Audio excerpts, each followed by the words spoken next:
सभागृह में उपस्थित बहुत सारे रचनाकार जो सामने मुझे दिख भी रहे हैं, मनीष अरविंद जी, प्रकाश देवकुलेश जी, प्रमोद झा सर, चंद्रिका देशदीप जी, नीरज नीर जी। मित्रों, मेरी बहुत अर्हता नहीं है कि मैं कविताओं के बारे में बहुत कह सकता हूं, लेकिन इस संग्रह को पढ़ते हुए मुझे जो चीजें महसूस हुई हैं, उस महसूस की गई चीज को ही मैं कुछ शब्दों में आपके सामने रखूंगा।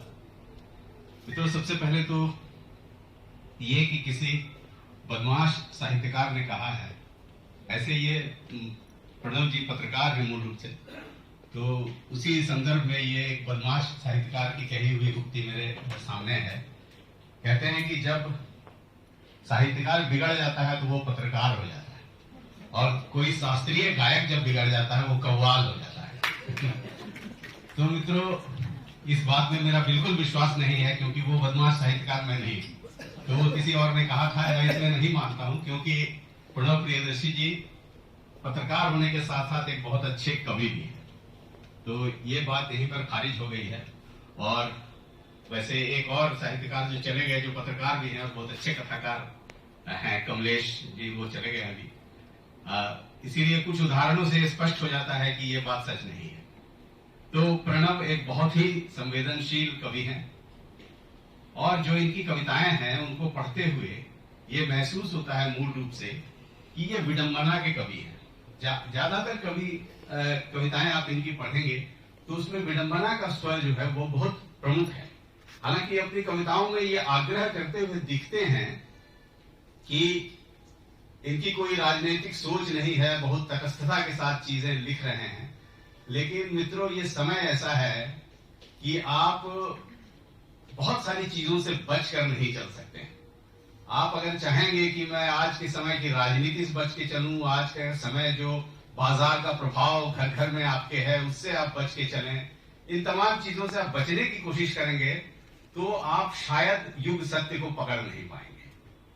ठीक है, आप फूल के बारे में लिखिए, चिड़िया के बारे में लिखिए, इंद्रधनुष के बारे में जरूर लिखिए, लेकिन इन सब के साथ साथ जो हम सामने देखते हैं, जो हमारे सामने बिंब उपस्थित होते हैं रोज बरोज, वैसे बिंबों को हम अनदेखा नहीं कर सकते हैं। और हमारी जो काव्य यात्रा है उसको शामिल किए हुए बिना वो हो नहीं सकती है।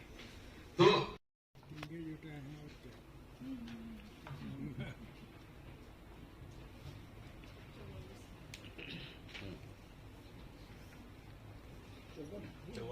हाँ,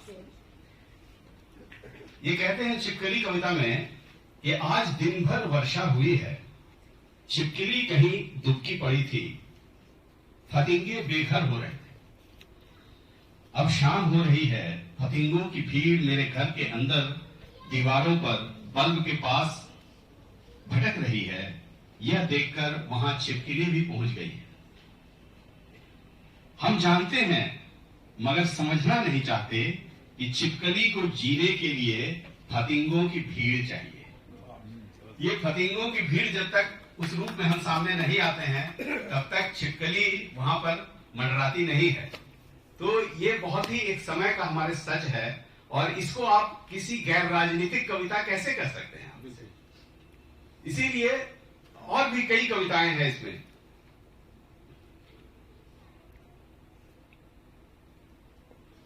ये राजनीति कविता का शीर्षक ही है इनका। वो कहते हैं कि चश्मे के नीचे या ऊपर से देखने की आदत थी उसे, फिर भी वह हमेशा चश्मा लगा कर रखता था।